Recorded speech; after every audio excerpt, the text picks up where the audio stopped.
Bonsoir.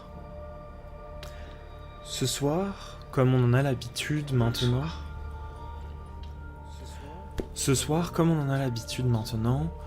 je vais m'exercer à vous raconter des histoires qui, je l'espère, vous feront frémir, vous feront trembler et vous feront avoir peur.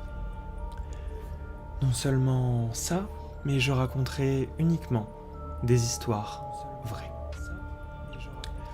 Je n'ai pas encore mangé, donc ça sera d'autant plus efficace, tant sur moi que sur vous. En tout cas, je l'espère.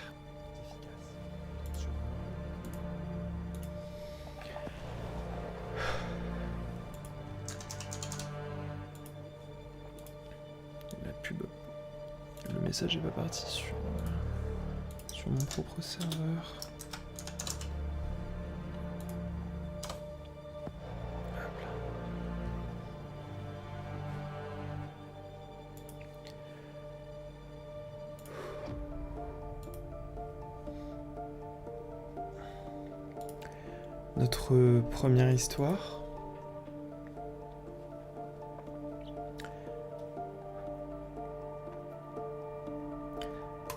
Notre première histoire est relativement longue et elle va comporter la mort d'un animal.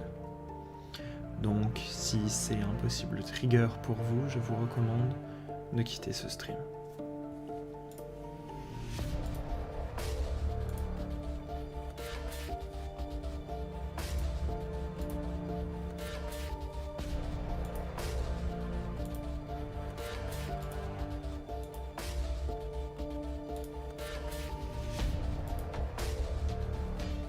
Le bruit dans mon casque, c'est la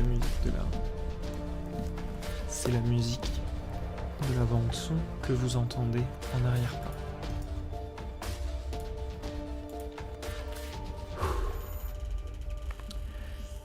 Tonight I will be telling you all stories that are real and really happened to people. These stories are all from people on the internet that decided to share them with us. And the first one tonight will be involving the death of an animal. Therefore, I can only tell you that if this is something that is hard for you, please do not listen.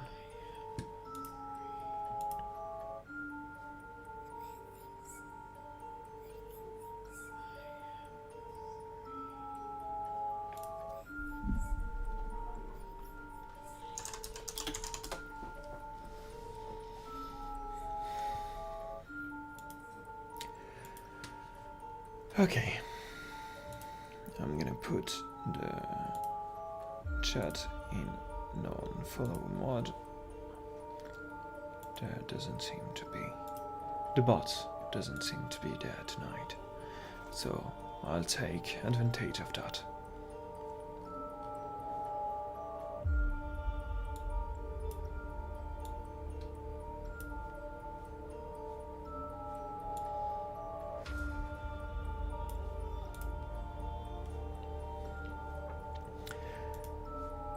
Our first story. I'm just gonna go get some water before I just really do it. Alright.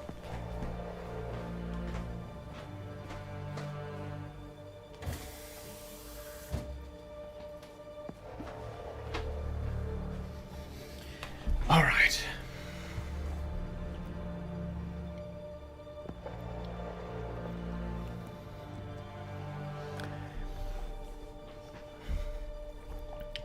The person talking is telling us that when this happened, it was pretty horrifying for them all, for everyone involved. But now enough time has gone by, now that they can laugh about it. So here it goes. Mark was in his second year of university. His flat was near a quiet road, surrounded by woodland, so they'd occasionally see roe deer and other wildlife roaming around. They weren't that far from campus, but it was still pretty out of the way. One night, it must have been around 10 p.m., his housemate got home, came straight upstairs to his room and told Mark there was a deer. A deer had been hit by a car and killed. It was lying practically in the middle of the road.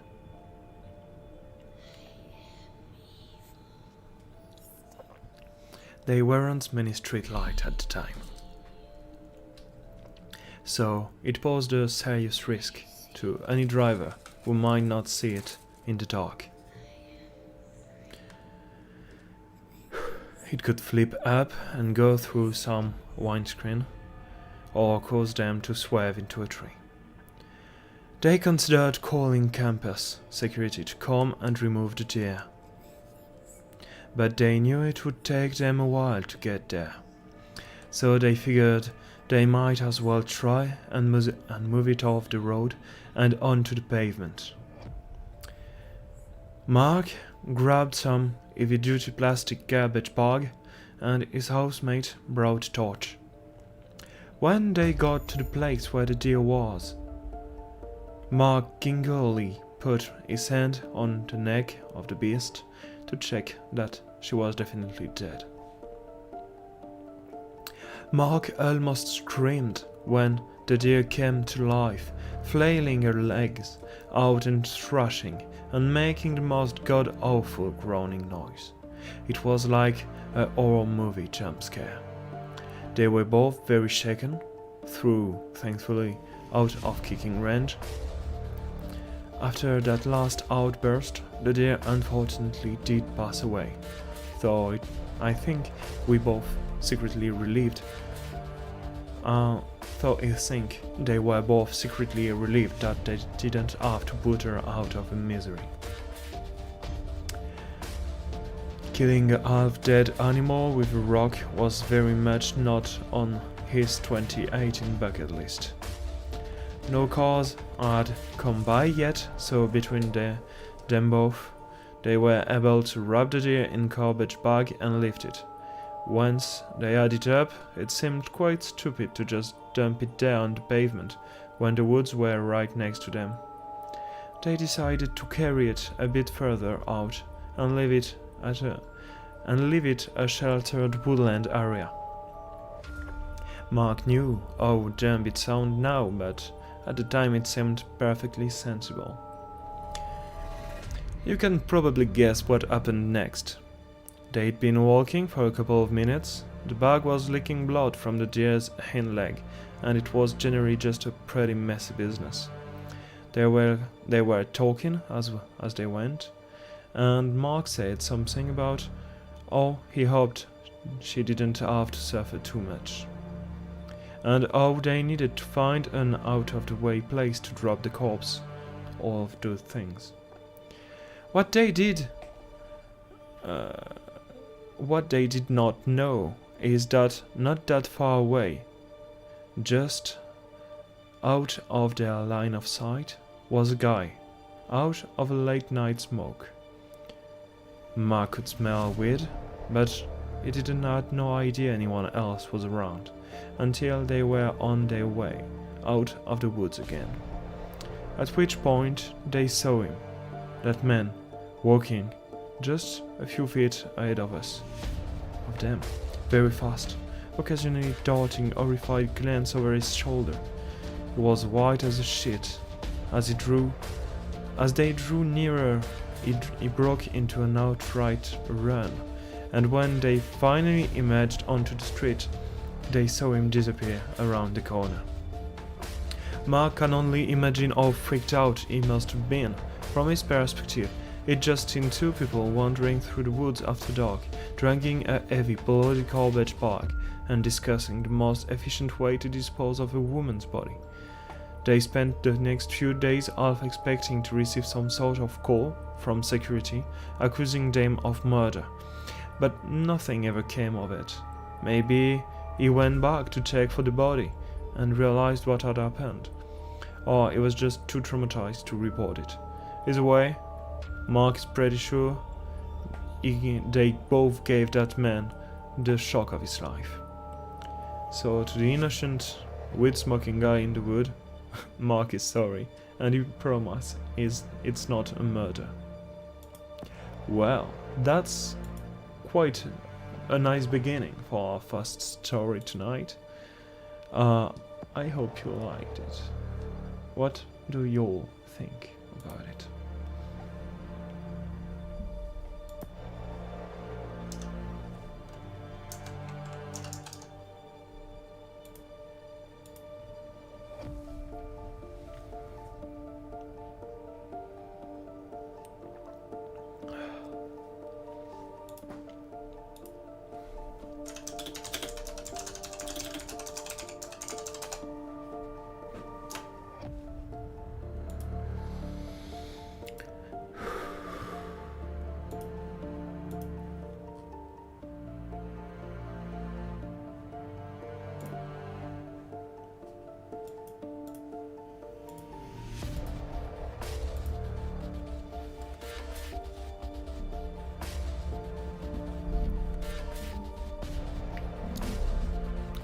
Okay, on to our next story.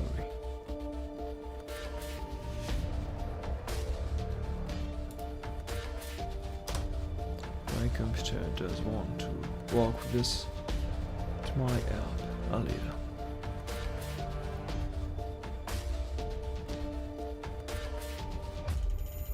Okay, this seems like a very nice story. This story is told by Jaffa. Jaffa tells us that this happened like 10 years ago when he was in his first year of university. So this is a long story. A week or two before classes started, he moved into student accommodation. It was shitty, a huge block of apartments built in the 60s in the center of town. He was keen to make friends, as everyone was, and made sure to get to know all the people in his student hall. It was during this time he met Mike and John, two friends who had known each other before university started. Both were pretty geeky, cool, I thought, guys, and were easy to get along with, platonically. Jaffa also met a girl, let's call her Erica, and together with Mike and John they made a little friendship group. They'd hang out often and go clubbing and have dinners in their shitty kitchen. It was nice. Eventually, it became clear that John and Mike had crushes on Jaffa, which was unreciprocated, and Jaffa was starting to feel a little uncomfortable hanging out with them so much. Jaffa had gotten into classes and had met some fun people on their courses. Jaffa also grew up in the city that they went to university, so it was easy to fall back into their old friendship group, as they'd often end up staying at their parents' home. They also started dating their ex-boyfriend again. Basically, it was the student accommodation less and less, and didn't really have time to hang out with John and Mike. It was around that time that things got weird. It started with a random Facebook account adding them and hurling about abuse at them. To be honest, Facebook trolls were common back then, so they didn't really care. They just got weirded out when they started adding some of the family members on Facebook, and Jaffa asked them to stop. Jaffa mostly ignored the account at first, as nothing too horrific came from it. However, they did have some suspicions that it was either John or Mike due to some things that they had said. But again, they didn't care enough to make anything out of it. Then, one day, when Jaffa was walking back into the student accommodation, they heard someone shouting "slut" from the building. The first time, they honestly thought it was just drunken students messing around with each other. They didn't think for a second that it would be directed at them. Another day, again, as they are walking toward the accommodation, they hear a male voice shouting, "Sluts, sluts." And now she's weirded out, because no one else is around. The next time they are walking toward the building, they hear once again, "Sluts, sluts." Jaffa whipped their head toward the windows of the building, just in time to see Mike and John ducking down from the windows. Jaffa yells back that they're fucking idiots and that they can go fuck themselves. And they just carry on with the day. From then on, they just point blank refuse to speak to them, not even a hello in passing. A month later, Jaffa goes to a nightclub with Erica, and they end up bumping into Mike and John. They apologize profusely, and Jaffa always was too nice with them, especially when she was drunk. So Jaffa forgave them. They decided to hang out for the rest of the night with Mike in particular, getting progressively drunker and weirder. So they decided to call it night and head back toward the accommodation. Jaffa asked Erica to come to their room after for a snack, so they both got off at the 10th floor, when Mike decided he wanted to come with them. At this point, he had been getting wet for too long, so they stand on the landing of the floor. She's not about to let him into the room or even the floor's kitchen. And Jaffa tried to stand the ground and tell him they want to call it a night. He's completely fixated on Jaffa at this point, not Erica, and keep trying to hug Jaffa, while Jaffa is telling him to please leave and go to bed, as he's acting like a drunk idiot. While this conversation is happening, it's starting to feel darker and weirder, and suddenly Jaffa's heart started beating fast. They had completely sobered up at this point, and they just wanted him to go away. All of a sudden, they hear the door to the stairs open and Erica is running up the stairs, not walking, running. They both obviously felt that this was getting dangerous, but Jaffa could not believe that she would abandon her like that. She never forgave her for that. Anyway, as if Jaffa wasn't terrified already, now that she's alone with Mike, the adrenaline is going crazy. For reference, she is easily 6'4" and quite overweight, while she's 5'3" and just above 100 pounds. She had grown up in a raw fish area, so she always felt like she had a lot of street smarts and could handle herself. And she did well on this occasion, but man, she's never felt so vulnerable. And she's never been in some shitty situation like that. As Mike kept asking to let him in the room, she just kept looking at him straight in the eyes and saying no, no, no, no, no.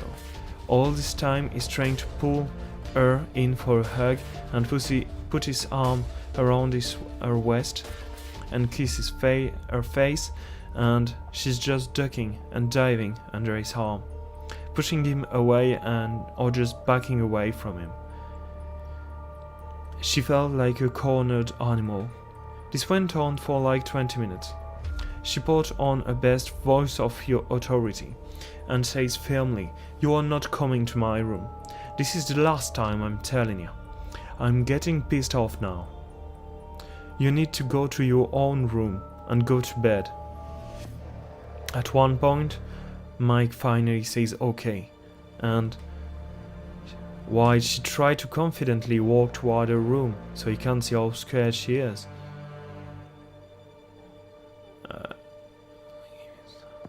and she felt like if he saw her fear, he'd know she was powerless, and he'd just try to force her. The way the floor plan is, there is a lobby and then a group of rooms on either side.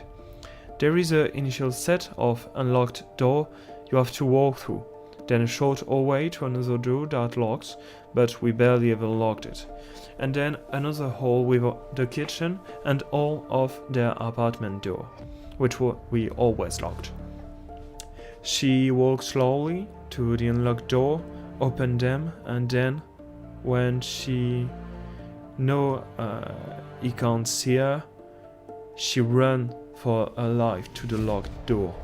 Her whole body is shaking at this point, and she goes through the second door and quickly locks it behind her.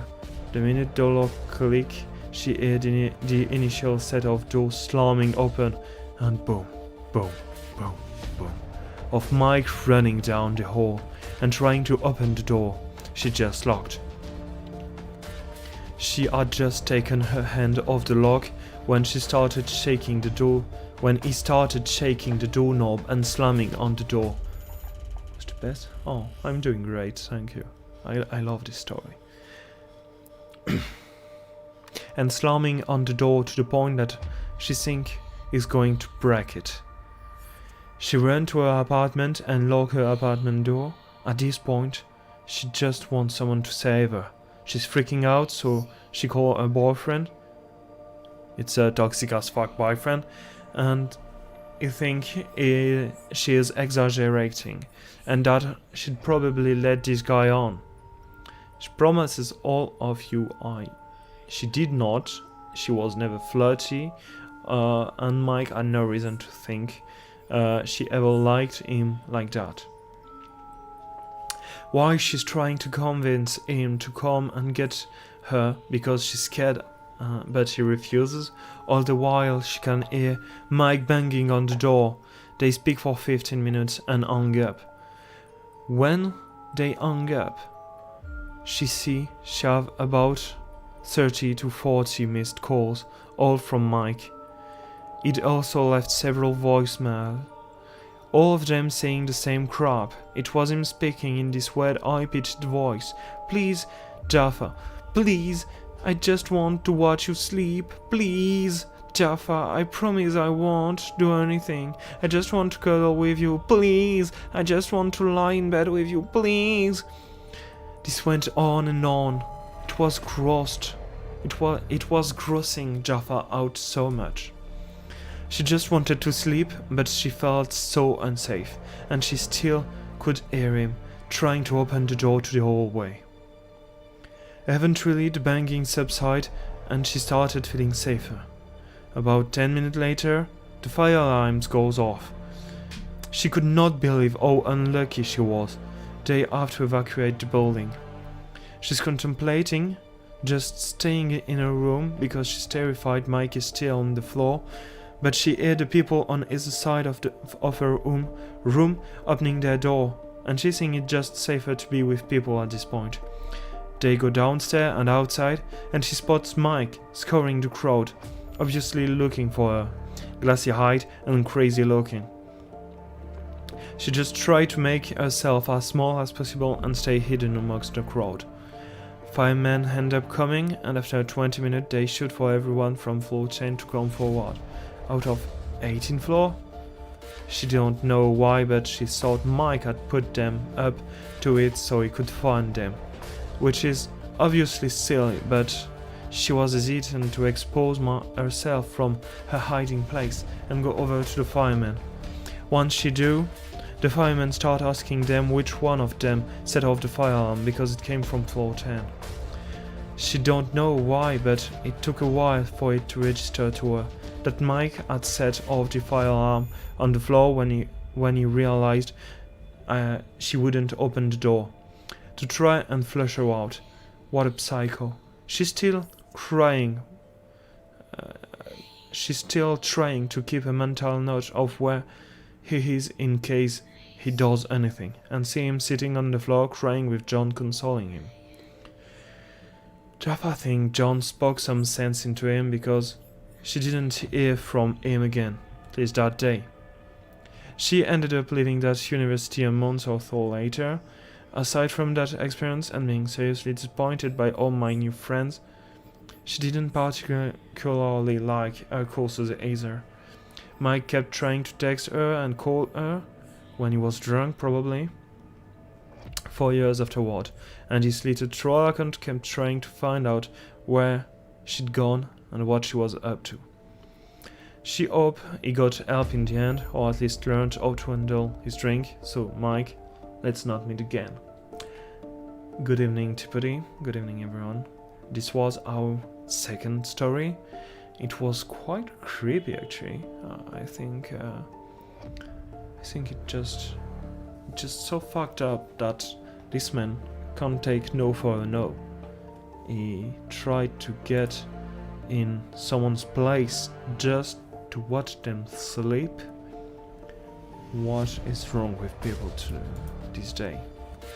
Like, for real.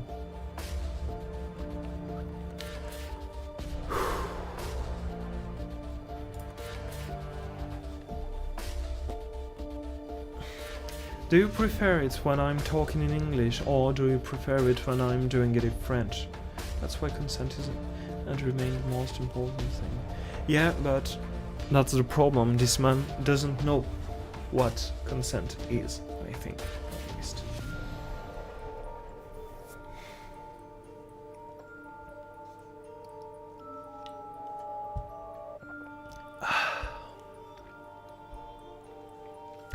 Good evening, everyone. I hope you are having a great night.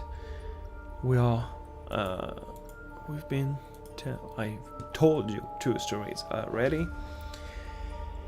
How are you doing?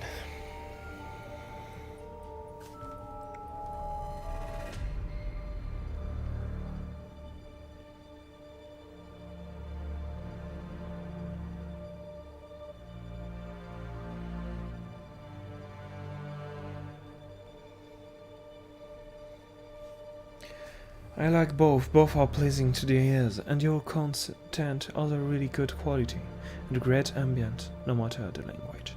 Thank you, Elara. That's really nice of you.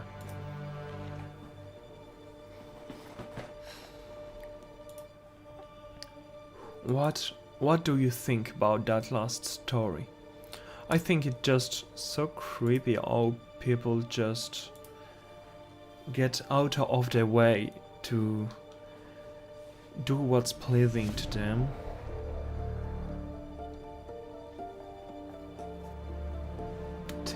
Tell me all about it. Tipudi, what do you think about my English? Is it good? At least.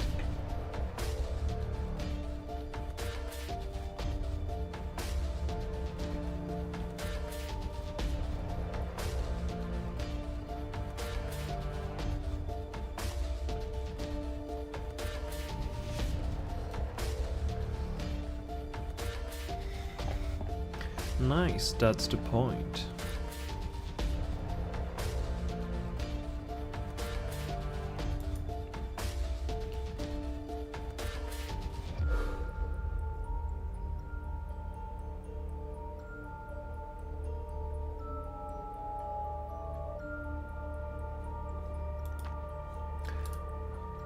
Our next story, then.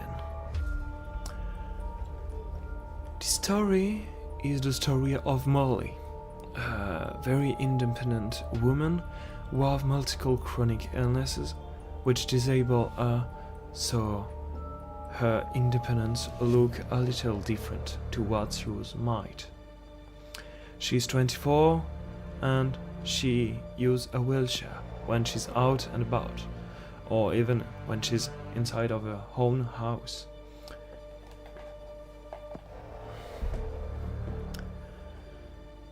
She's got an active injury and can't easily walk because she usually have like a bad hip dislocation. She recently got a new wheelchair, and there's one particular feature she made sure she had, or more accurately didn't have, because of a situation that had happened to her a lot, and one event that left her fighting for her life. Her new wheelchair doesn't have push handles. She's always hated when people lean on a chair or in public a stranger just grab a chair by the push handle and start trying to help her. If she needed a push, she'd have someone with her. As it is, she has a power assist appliance called the Smart Drive. You can look them up on Google, they're really cool.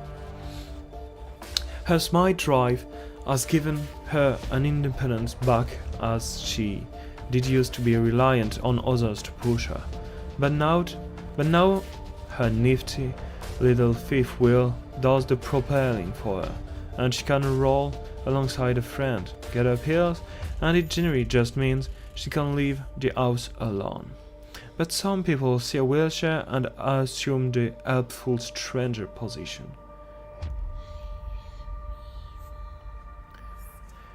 And go in for the push. Not only is this incredibly annoying but rude, how would you feel if you were just minding your own business, crossing a road, and someone started pushing on your legs? Or just throwing you up onto their shoulder and carted you off? Anyway, she digress. This incident happened back in 2019, so pre-COVID time, and she was out and about doing some shopping.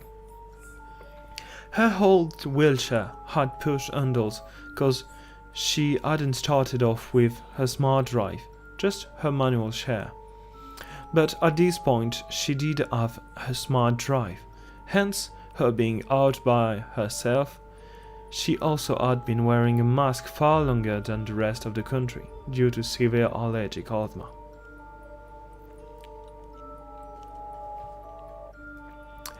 Her main trigger are industrial or environmental particles, sprays, perfumes, and cigarette smoke. So picture this. She's outside, wailing alone on her own, wearing a Vogue mask, windows shopping, basically, and then she wasn't. She was whizzing forward. Her first thought being that she had tapped her wristband accidentally and started the Smart Drive up, but she very quickly realized someone was pushing her. She tried to hold a push rim, the rim on the outside of the wheel that a wheelchair user pushes to propel their chair, to brake and turn around to tell them, "She's fine, thank you." She didn't need a push, and she actually have an electric box that pushes it for her. But this person just didn't care. They started laughing. A strange, forced laughter. And she became more firm. "Seriously, let go, she's fine." Literally didn't bat an eyelid. He didn't give a fuck. Just kept pushing her and said loudly in patronizing manner, "Yes, we're going home now." At this point, they were going pretty fast and heading in a direction she really didn't want to go toward on account of it being a very industrial area, where she knew the traffic is bad, buildings are being demolished for the HS2 railway, and a lot of people smoking at bus stop. She still had a mask on, but she started trying to reach out to stranger, shooting for someone to help her. No one did. Everyone shrunk away, staring wide-eyed at the crazy disabled girl in the chair, and the poor carer having to rush her home with a variety of excuses. "Oop, I've told you, we don't grab people. Yes, I know we're getting tired and you're overdue for meds. Let's not ruin anyone else's day." About time, life and death has nested hierarchies. While brushing my teeth, I wish I could just think about entering every tooth. Get sufficiently brushed, mow. Alright, brush your teeth good, mate. Sorry everyone, she's in a lot of pain and gets hysterical like this. As he rushes her past a long line of bus stop, several smoker wharf of fog beginning to penetrate her mask. "Seriously, get the fuck off my chair. I need my inhaler, let me go."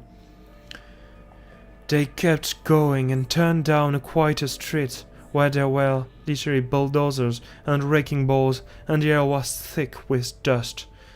She was getting scared. She's writhing. She's really panicked. And now, as she knew they're headed out of town, she had no idea where they were going.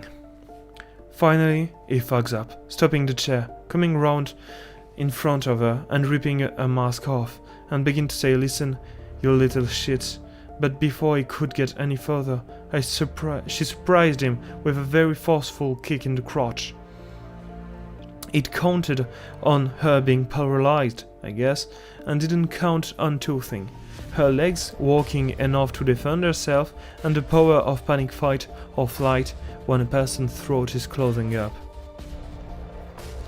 As he recoiled from the hard kick to his nut, she did what she'd seen people do in film and brought her hand together and down on his back as hard as she could, which she think winded up as he let out a wheeze almost as loud as her own. He dropped the mask on the floor in his panic. "You gross, that's going in the wash when she get home, mother, so fuck, I've just lost my only protection against all the triggers in the air." And whilst she was backing away, while the man was backing away, she reached around to her rucksack to grab her inhaler. She immediately took two puffs, whilst he was cursing and screaming at her, but her ear had blocked up and her vision was going funny. A couple of the boulders had seen the commotion and come over the road to see what was happening, and I pointed at the man, wheezed out, "Help, I don't know him," before she blacked out. When she came back to herself, she was being lifted into an ambulance, gurney with paramedics and the boulders around her. The man who had commandeered the chair was gone, and she had a nebulizer and oxygen blasting through a mask over her nose and mouth. She's never been so glad to take a breath. Her vision was still swimming, and she felt like she'd been jabbed hard in the throat and couldn't really squeeze any words out. They loaded the chair into the ambulance and they went off to the hospital. When the builders came over and she'd blacked out, one of them saw the inhaler, saw that her lips were blue, heard her wheezing and immediately called 999. And the guy who'd almost killed her took off. Another builder tried to chase after him, but he didn't catch up and the guy got away. The one who'd called the ambulance came with her to the hospital, and she's since became good friend with him. Oh, that's so nice. I love that ending. Her family will forever credit him for saving her life that day. The police came to see her whilst she was in the hospital. They kept her for a few days because she also had adrenal insufficiency and had gone into adrenal crisis after the whole ordeal. So she got a lot of nebs and IV steroids and had a report, what they called an attempted kidnapping. Kidnapping? At the time she didn't even thought about what the outcome might have been, but once the police had talked with her, she realized how lucky she truly was. That man could have done anything to her, and if it picked someone who couldn't use their leg, it could have ended very differently. They spoke to the boulder, who chased after the kidnapper, but they were never able to catch him or even ID him. In terms of the wonderful Leroy, the police and the asthma nurse commended him on his quick thinking, and she's been bubbling with his family for the last year. Leroy, thank you for saving your life that day, and kidnapper, let's not meet again. That's okay, just gotta say that Leroy boy, he's a true hero. That was quite intense of a story. What do you think, everyone? Just wow, that was quite incredible. Just people, just first off, why do people would want to kidnap Anyone? Just please don't take somebody else just because you want it. Don't do that. That's not nice.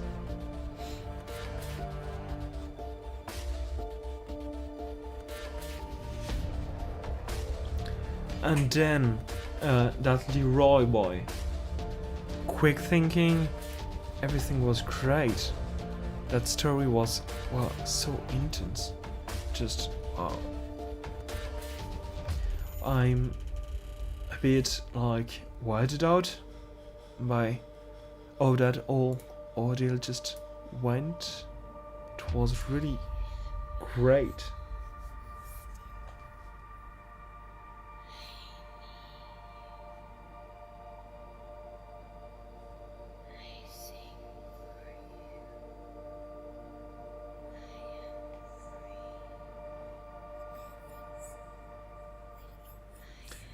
It was as simple as that, dear. Well, well, yeah. I guess.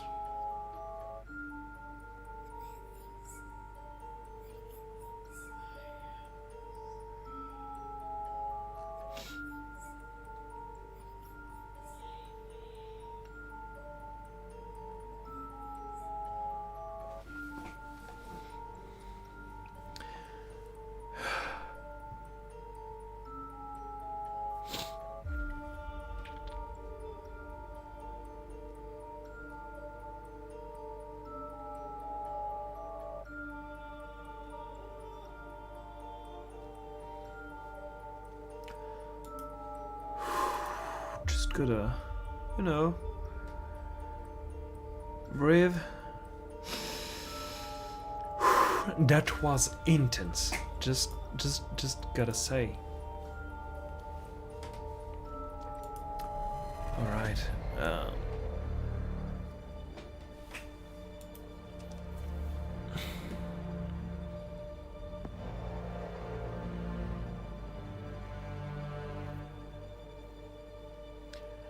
Our next story is, well, quite long, but going in very fast. The story is called Please Be Quiet, and it's Chicky that is telling us this story. When she was young, about 17 years old, she was in her mother's home. And one day her mother told her, "You have to be quiet. Your grandmother is asleep in the attic." As they crept through the front door, "Why is she being so dramatic?" she thought to herself. "Why did you wait 17 years to tell me? I had a grandmother who lived in a creepy old backwoods house." The mother shushed her, hurriedly ushering her through the house and into the basement. What?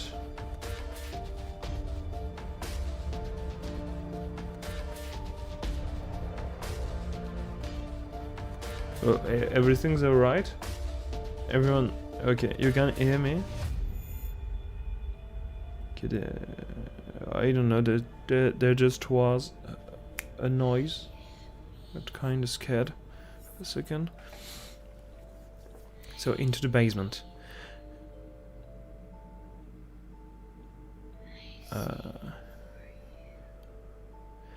If the surprise road trip to a surprise house with a surprise grandmother was a strange start to her day, the basement just piled onto the word.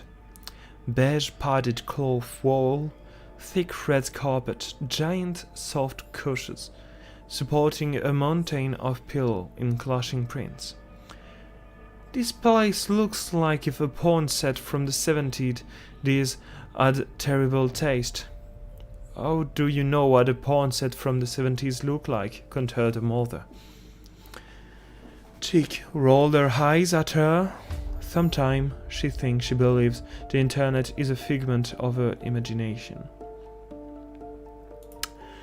This room is soundproofed to prevent us from disturbing and waking up your grandmother, she explained. About that, Chicky replied. Why didn't I know I still had a grandmother? I thought she was dead. Are there any other family member you're adding in the Hicks? Ignoring her snarky tone, the mother answered, Your grandma, well, she's special. She's not from here. She was a young orphan, ferried over from a world away. No name, no money, and no memory. Her life was really hard growing up. This country can be unforgiving to anyone they see as different. Hearing that, there was a twinge of empathy for her grandmother. She's always felt different her entire life, and people could be cruel. But then she met your grandfather, and it was love at first sight for them both. They got married very young and had her mother very early. The mother smiled wistfully. They three mostly just had each other this far out, but it was a great childhood, constantly outdoors helping her mom growing food or helping her dad maintain the house. She had hoped for the same when she had, Chick. He didn't skip a notice that her mother had just used mom and dad to refer to the grandparent for the first time. Once she moved to the city, she didn't visit as much, so she never realized. The grandmother got sicker the older she got, started to lose her sight and smell, had to take long naps. It was strain on the grandfather, but he insisted on taking care of her himself, making the mother promise to do the same if he died first. So, on the weekends, when you're with your dad, I come over, clear up the weeds, stock some food to do the laundry, and now that you're old enough, you can help me, she ended. You still haven't explained why you never told me about her, Chick retorted. No, I didn't. How about we stop at that diner you like on the way home, and I tell you the rest of a pancake and bacon. For now, just be really quiet as you walk through the house and stay on the ground floor. You can walk outside, weeding the garden, while I finish up the laundry here. She tossed to Chick a pair of gardening gloves, showing her way. Maybe if Chick wasn't such a curious, stubborn brat, things would have gone very differently that day. But a secret grandmother? How many people would be capable of sauntering off to yank some weed with a mystery like that left unsolved?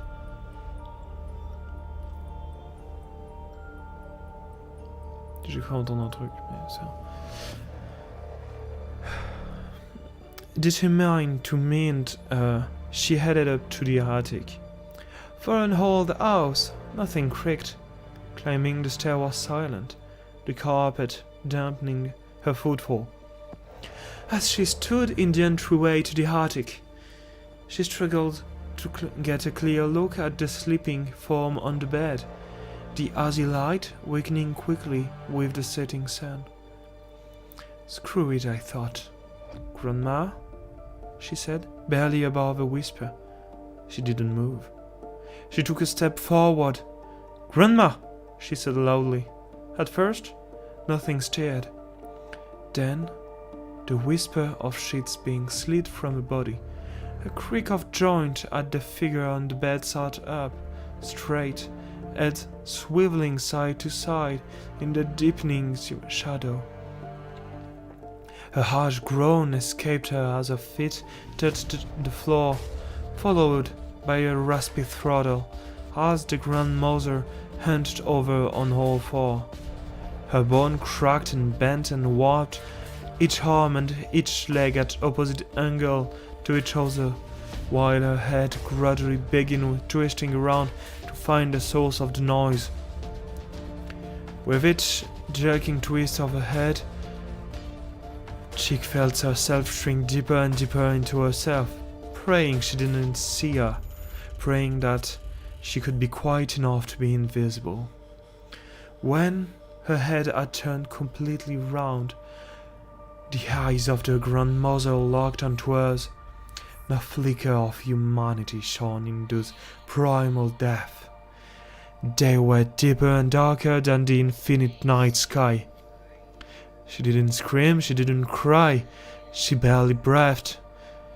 The grandmother hinged spasmodically toward her.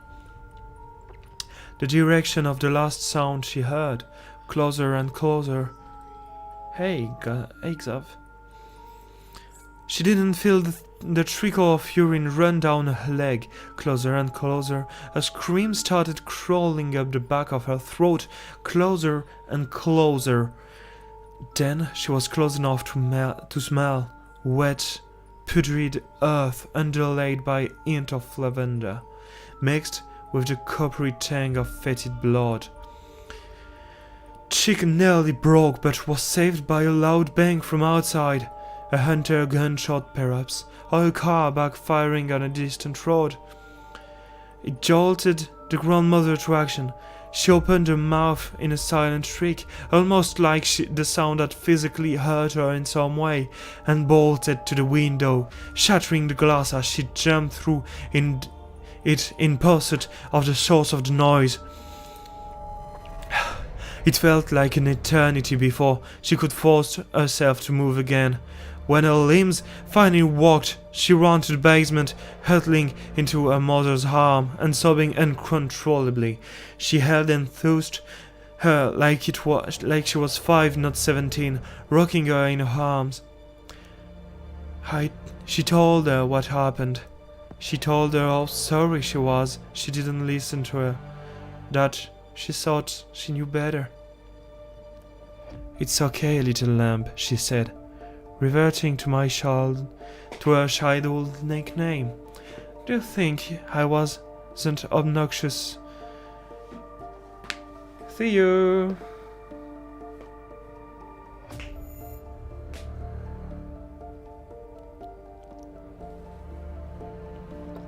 Do you think I wasn't an obnoxious teenager at one point too? The same thing happened to me when I first came back home. But luckily, your grandfather was around to befuddle her sense. She wouldn't really hurt, Kenny told me then, but he also sounded very uncertain when he said it, said the mother. However, Grandpa did teach me how to track her and put her back to sleep. And now it's your turn to learn. It's be hard. She has a really big head start, so we better get hunting. Mom told Chick this was their family secret, their family curse, and not to tell a soul. But she's disobeying her again to tell this story, to warn everyone. Wherever you are, please be quiet, 'cause the grandmother is awake and she don't know where she is. And there is a link that I'm just gonna show you quite quickly with it. Okay, let's click on the link. I'm quite scared of actually opening it up. Cheeky Pants Lounge, that's it.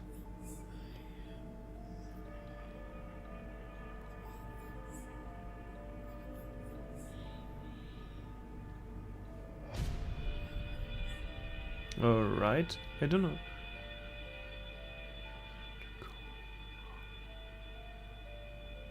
Alright, that just there's their place. That was quite intense as well. What did y'all think about this?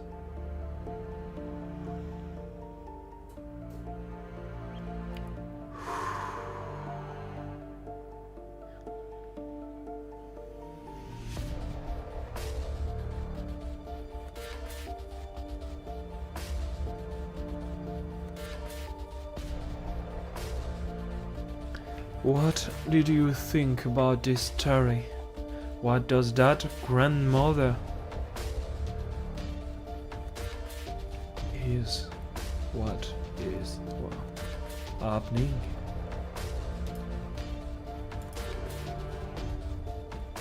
That was really unsettling. Well, that's to say the least.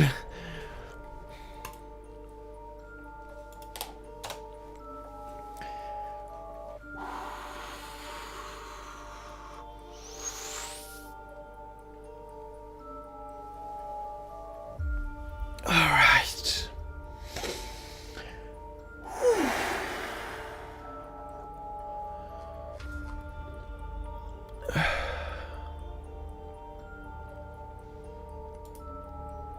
You know what? Next we'll go for a quite shorter story.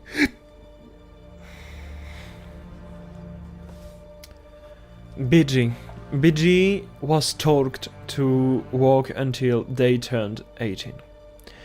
They used to work at a hardware store in high school, and they had a number of fairly regular customers. But there was one man in his mid-30s that became a regular after they checked his item out one night.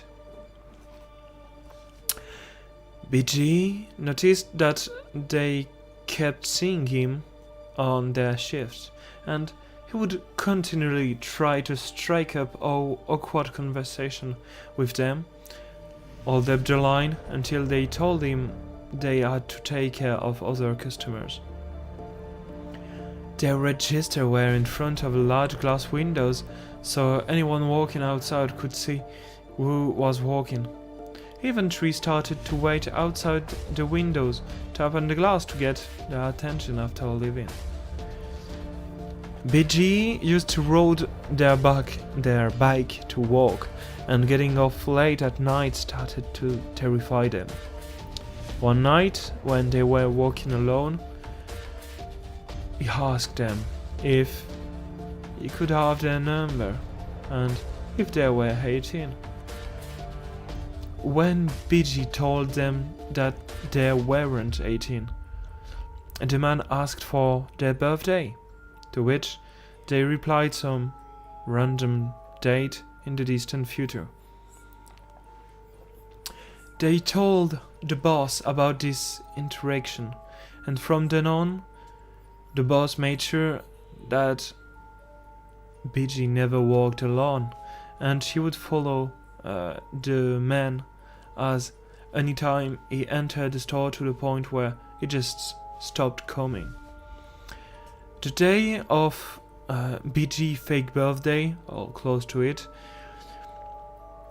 the man came knocking on the glass again. It was busy and the boss wasn't around, so BG tried to ignore him. And when they eventually noticed that the knocking had stopped, and they could only assume he had made his way into the store, very soon after, they are greeted by his face in front of their register. He hand them a plastic grocery bag and says, "Happy 18th birthday." They are embarrassed, so they took the bag and tell him to please leave. When their friend and them opened up the bag after work, it contained 2 packages of fireworks and nothing else. That was weird. Man, what are you doing?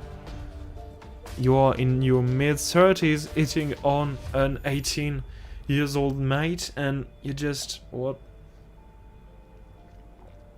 was that? Please don't stalk people.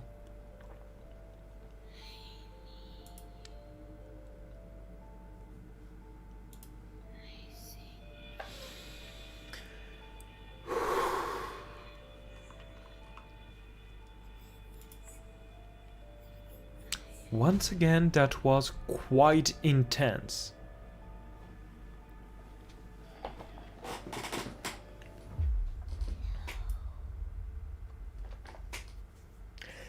Our next story seems quite funny. One day, a man was walking to their local corner store for some smoke. About a 7-minute walk if you're really taking your time. As they were exiting the store, a woman approached them and politely asked for cigarettes. The woman was gorgeous, super short hair, looked a lot like the woman who played Claire Underwood from House of Cards. Super lean, great shape, well kempt. Couldn't be older than early 40s. Regular clothes, basically a white tank top and jeans and regular shoes.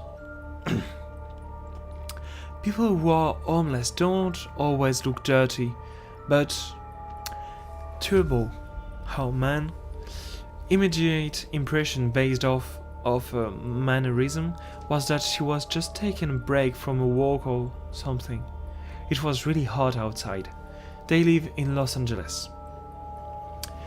So Turbo obliged, and after she handed the lighter back to him, her smile suddenly disappeared, and she gets really it's like she flipped a switch and the polite smiling woman disappeared.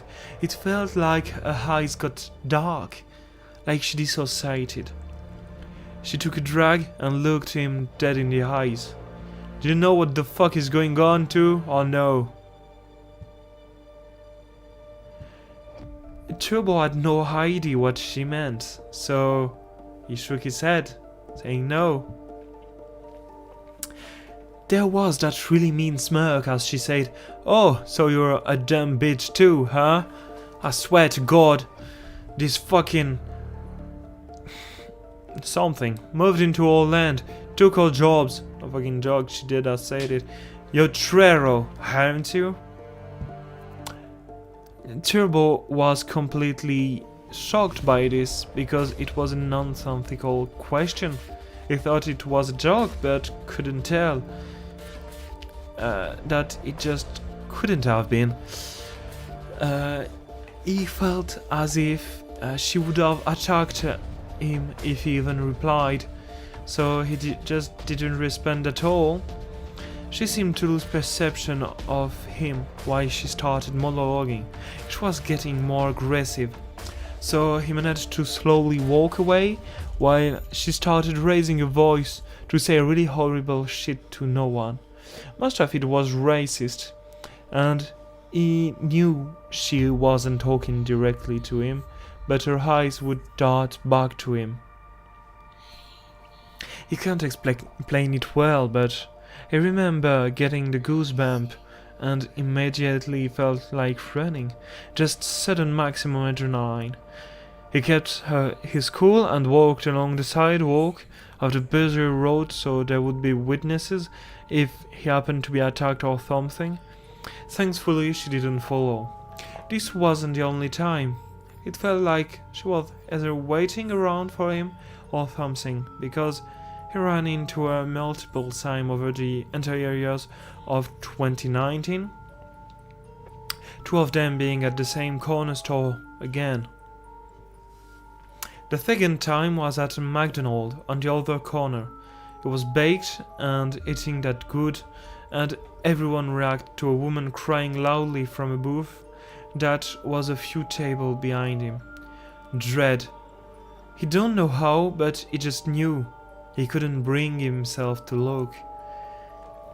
A manager approached her, and after asking if the woman was okay, the woman replied with, "Do I look fucking okay to you?"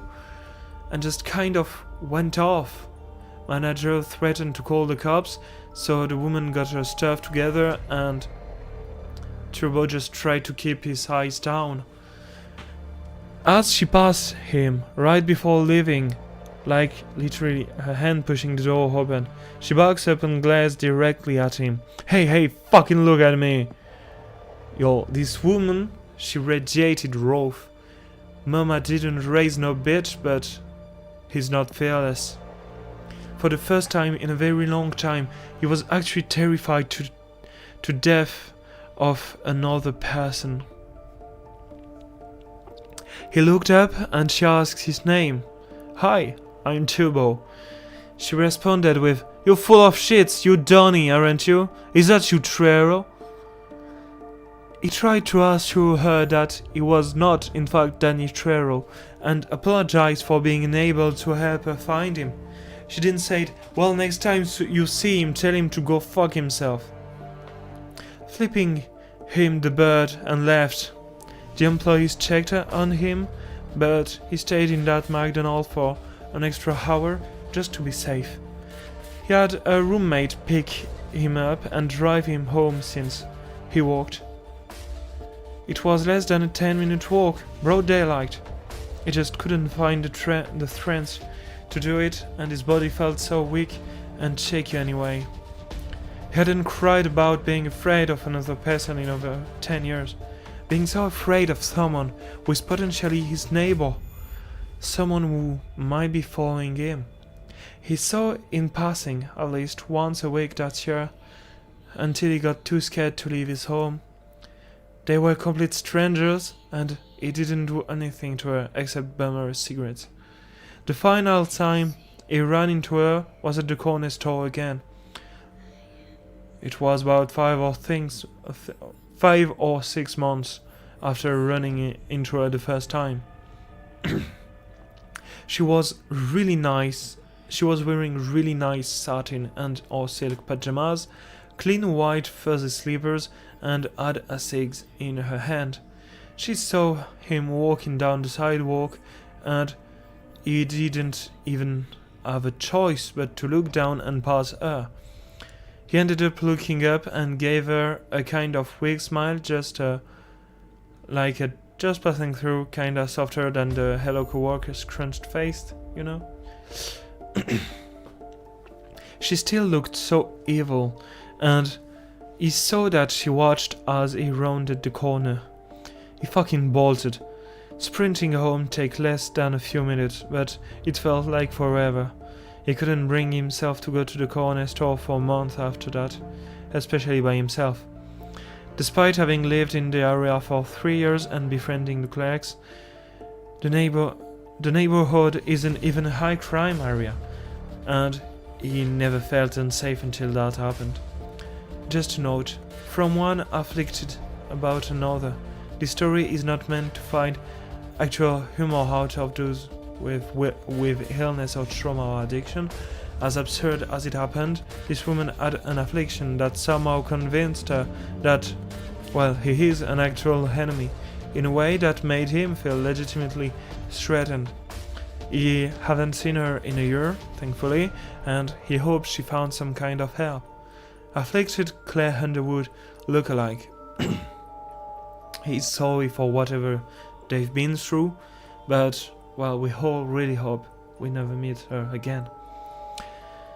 But if we do, Turbo says that he hopes that you'll be well enough to see that he's actually an 28 years old and very, very white.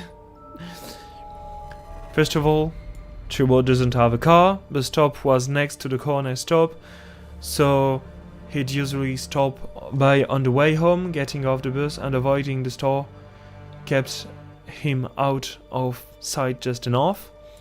The local context is that the neighborhood is apparently near wherever Trejo frequents and lives. People run into him kinda often around these parts, and yeah, there was an idiot, and this all took place 2 years ago. And they moved to Michigan, from Michigan to LA, about the time this happened.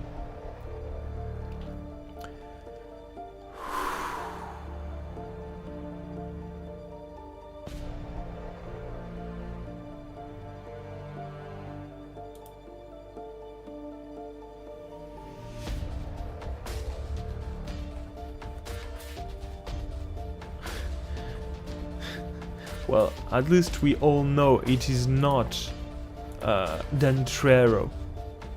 This person, Turbo, is not Danny Trejo. That's already that. What did you think of that story? This weird woman.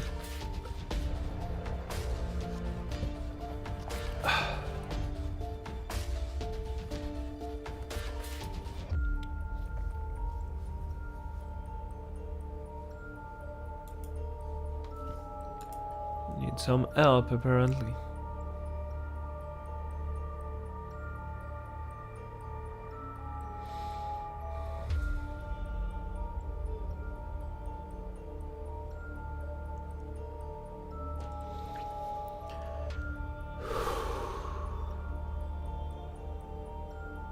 Okay, you know what? You know what?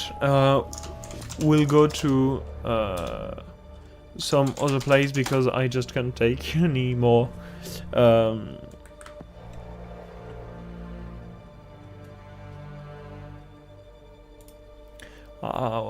I need some good stories.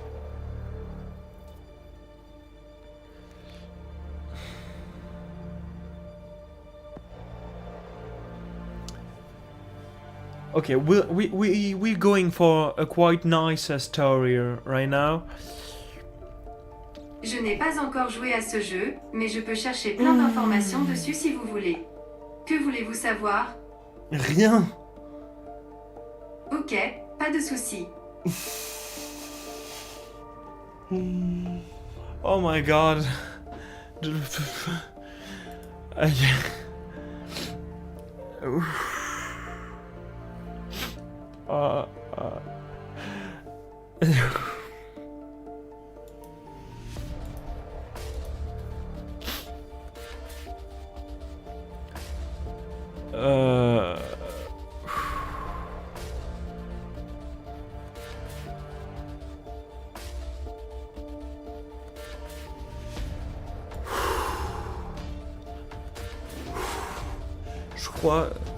I think Google just gave me a heart attack.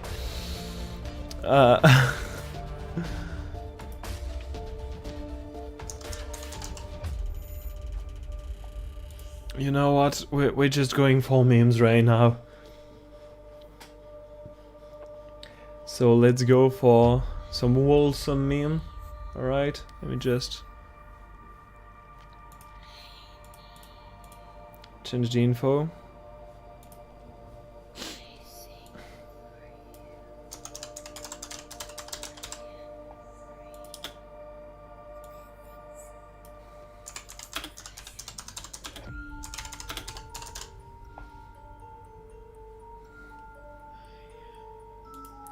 Alright. Alright. Here we go. Awesome meme. First one. Boys wearing manly clothes. Boys wearing feminine clothes. Boys wearing what they like. I can agree. Can agree. Of course. Boys can wear whatever they like. Whew. Younger brother. Bro, I want you to do something for me.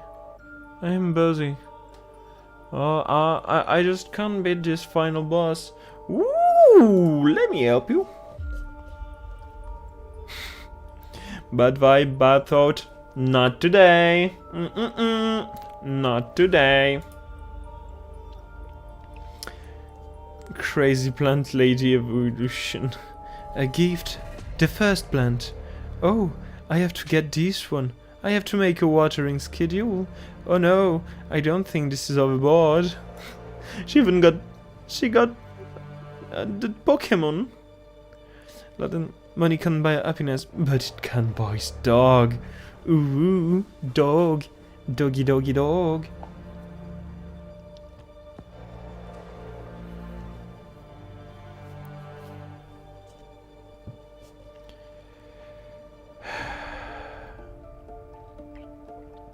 My girlfriend understanding who I am and just loving me. Me, hyper-focused and non-stop talking about new subject I'm obsessed with. That's true. That's really true. Woo, me, perfectly innocent. When you get caught making Penny's face to a baby. No, I don't see what you're talking about. That's definitely not what I usually do. Did you redo?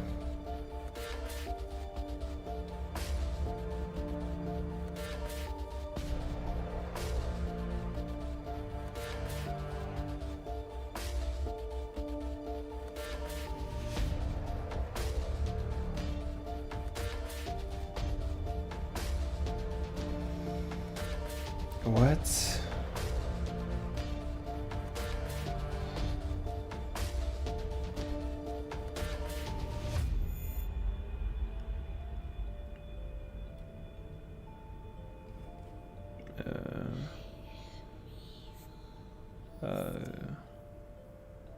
Okay. It's on the. Just wait a minute. I'm back.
All right. Just well,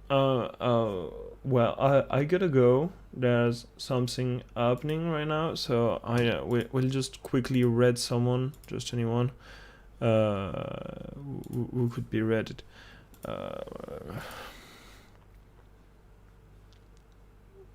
You know what? Is OT up right now? No, I don't think he is. Yeah, something just came up, so I just get to go. So I hope you're right. Yeah, everything's alright. Don't worry. Yeah, we could lie. Yeah, we'll read plushie. Let's go and read plushie. Please take care, sweetie. Yeah, take care. You too.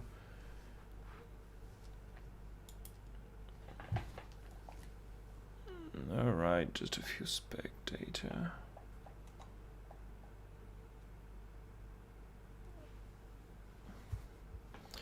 Alright, 6 people, that's nice.